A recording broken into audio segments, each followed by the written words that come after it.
We're 2 months into the new year, and while I'm not really a resolution person and I'm not even one for setting goals, I do love a good realistic plan so that I'm not just fucking around all year and then looking back after 12 months wondering what the hell happened.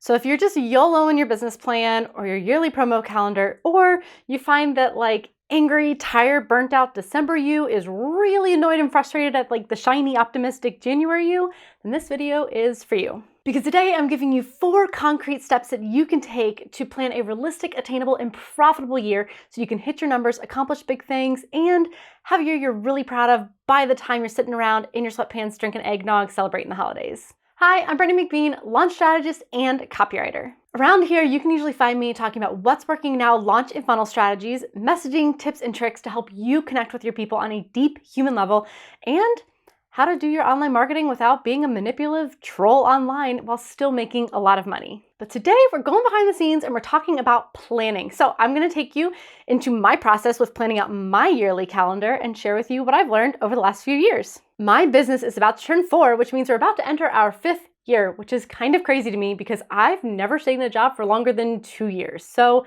turns out when you find your thing, you just hang around and keep doing it. But I have learned a lot, especially about planning and organization, mostly what not to do. I have had many years in my business where this year was the year I was gonna do X thing that I really, really want to accomplish. And that year came and went without me launching a program, without me starting my YouTube channel. Surprise, I actually did it. But that has happened year after year. I have ADHD, kind of off the charts. I didn't get diagnosed until I was about 33, 34. So it took a long time for me to realize why I am the way that I am. I used to think I was really stupid. I used to think I was really bad and flighty and flaky and could never show up to a meeting on time and lost everything and forgot everything. And those things are true, but it's not because I'm stupid or bad or wrong. It's because I have ADHD. And now that I'm medicated, that is slightly under control, but it doesn't mean that all of those things just went away. But I have had an opportunity to work on some executive functioning skills and partner with a team of experts. I have consistently hired people in my team to work with me who are extremely skilled and proficient at the things that I lack the most. So with the work that I've been doing with my team of experts psychologically and the team of experts that I've hired with my business professionally, I have learned a lot of skills to structure my day and my years to actually have a business that I am proud of, that stays on track, and that accomplishes the things that we set out to accomplish every year. So now that I have learned to plan and forecast a business like a grown-ass adult, that's what I'm going to teach you today. But before you even get started, before you pull out your calendar or start mapping out goals or writing down goals or brainstorming or dreaming, you have to sit down and define your boundaries. Because the first step to planning is acceptance. There aren't 12 steps, don't worry. I think there's just 1 step, but it's acceptance. It does not do you any good to pretend like you live another life or live in another brain than the one in which you already inhabit. It will do you no good to plan for or get excited about a life or a business or a year that you cannot physically accomplish. That sets you and potentially your clients and your students up for failure.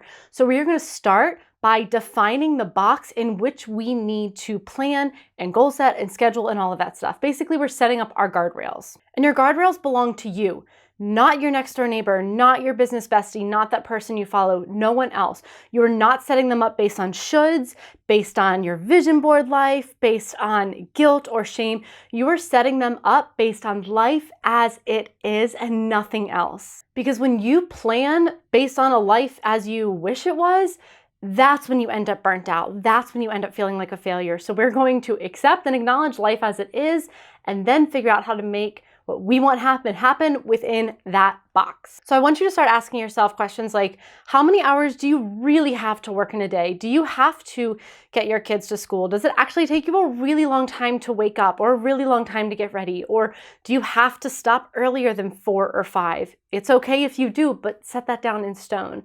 Are there times of the year where you can't do your maximum capacity?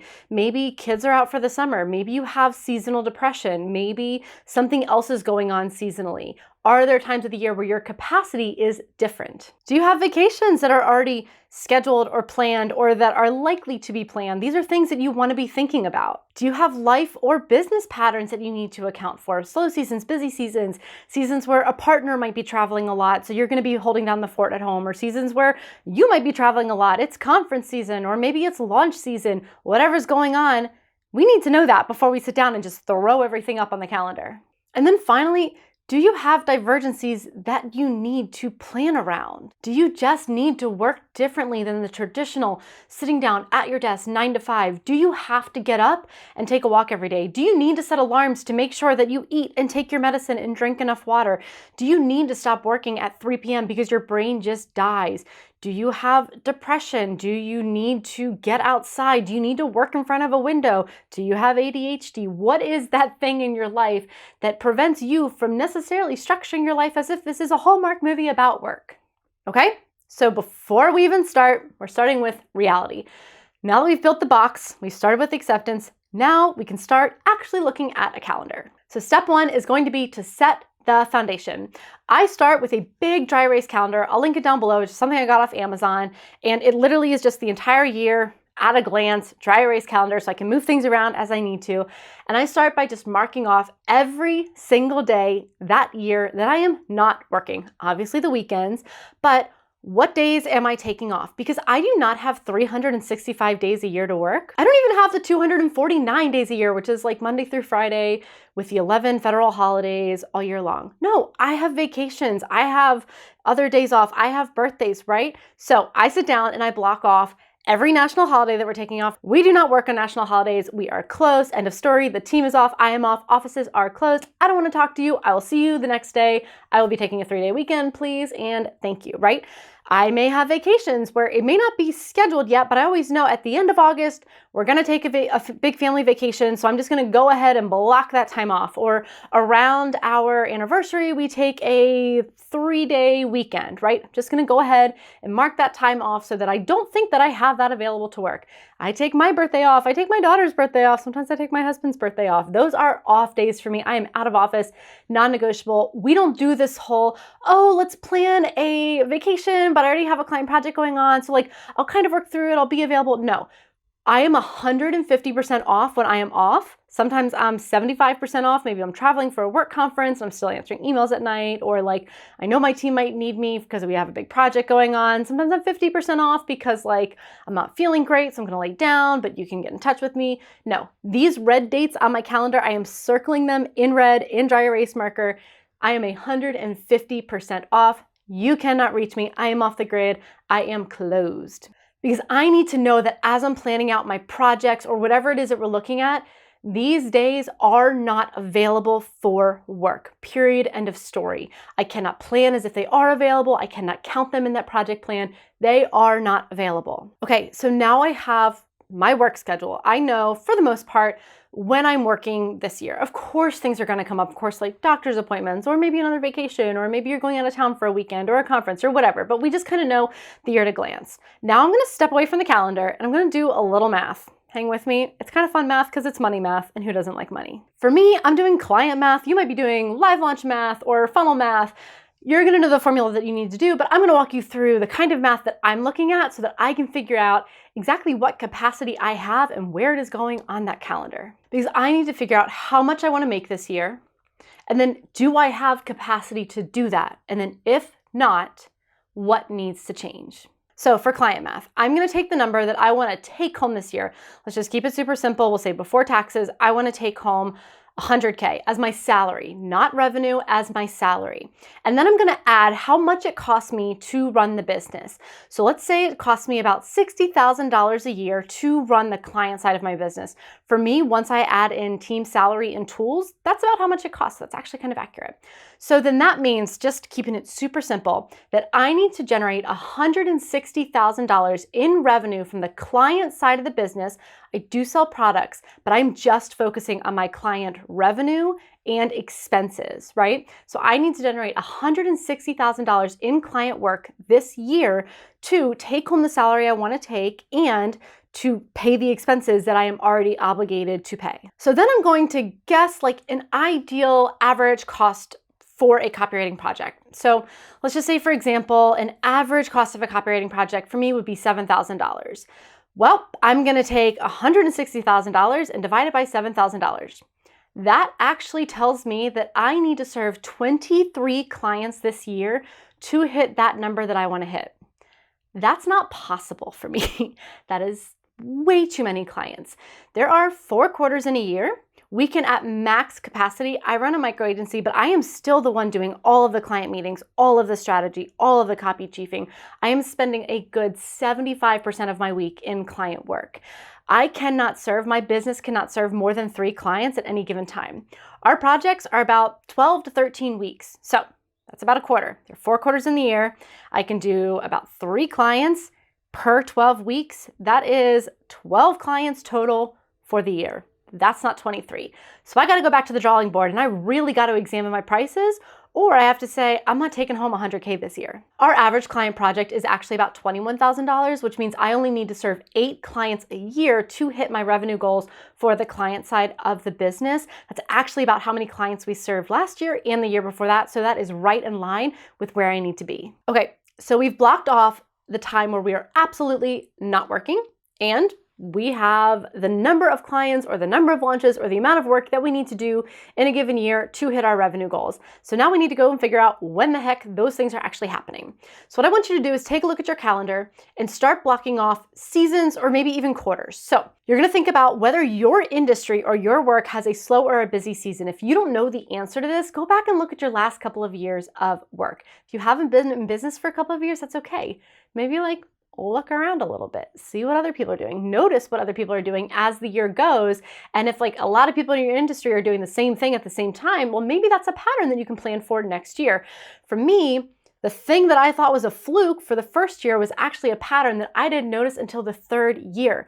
We have a really slower client workload in Q1 and Q4, but we are slammed in Q2 and Q3 because of how people are prepping for launch season and when they're thinking about getting their work done, even when we're working on an evergreen funnel. So I know that Q1 and Q4, we're going to be maybe looking at some different stuff. We're still working a full workload, but it's not likely going to be all client work.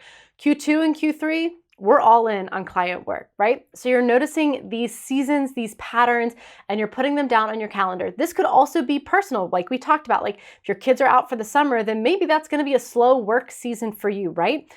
So whether you've noticed a pattern or not, start to intuit or figure out, or even just look for some patterns, and you want to get those down on the calendar.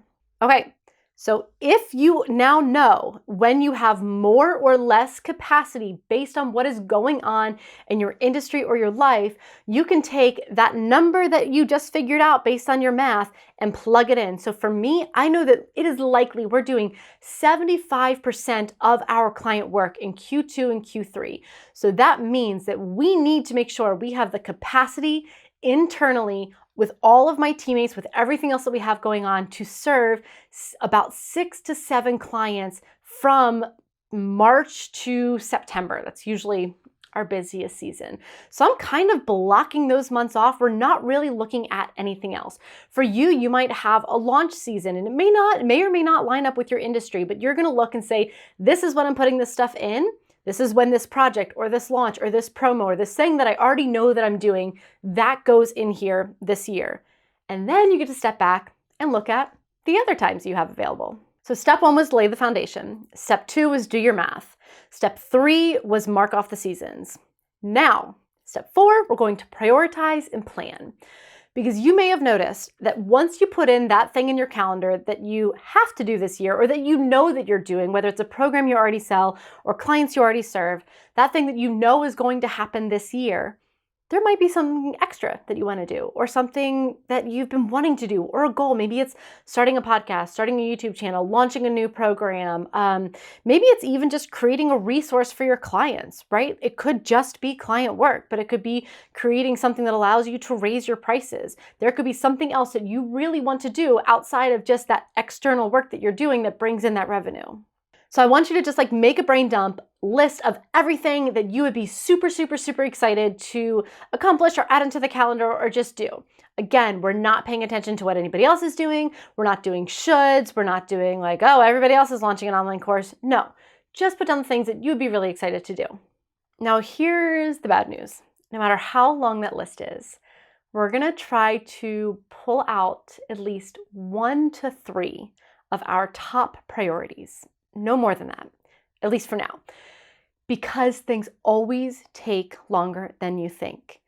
I have never been able to do more than 2 extra things in any given year, like 2 new things, like start a YouTube channel or like launch a new program or like create a new product.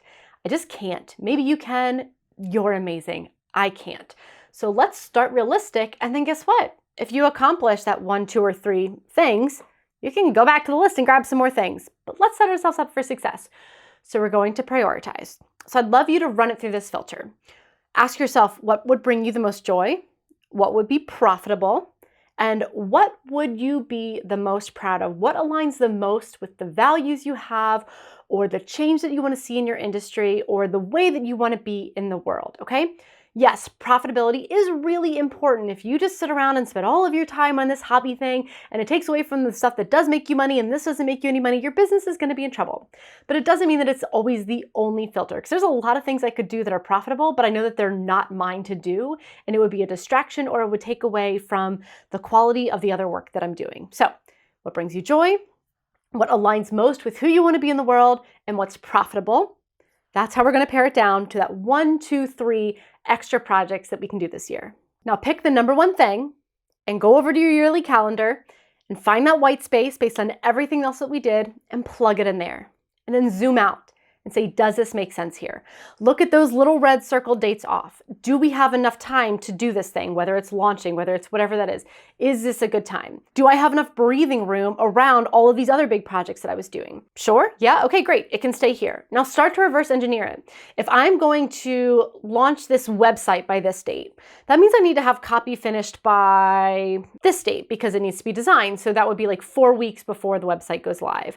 That means that I need to have copy proofed by like a week before that, which means I have to have copy done by then, which means, right? Back it up, reverse engineer, create your project plan, right? You need a project plan. So get your thing on the calendar and then reverse engineer due dates until you have a high level project plan, and then zoom out and zoom in to make sure that it's possible. Because if it looks good on the calendar, but then you zoom out and you're like, oh my gosh, we have a vacation here. This teammate is actually off here. This is happening here and this other thing's going on. There's no way we can do this, right? Then move it to another time. And then that might mean that you don't have time to do something right there and you're not going to do things 2 and 3. That's okay. That's okay. We're not going to be stressed out and burnt out and feeling like a failure at the end of the year, wondering why everyone else can accomplish things and we can't. They can't. Things just take longer than we think they do. Period. End of story. And if something doesn't work, then delete it. This may not be the year to do it. And if you cannot imagine having a year where you let this go by one more time and you don't accomplish this thing, then move something else around. Do your math again. Raise your prices. Take out a launch. Take out a promo. Switch up your client work. Something else needs to change. You're the only one who can prioritize your work, but everything cannot be a priority because everything cannot be accomplished. And you don't just have Monday through Friday every month of every quarter of every year. You don't. You have vacations. You have days off.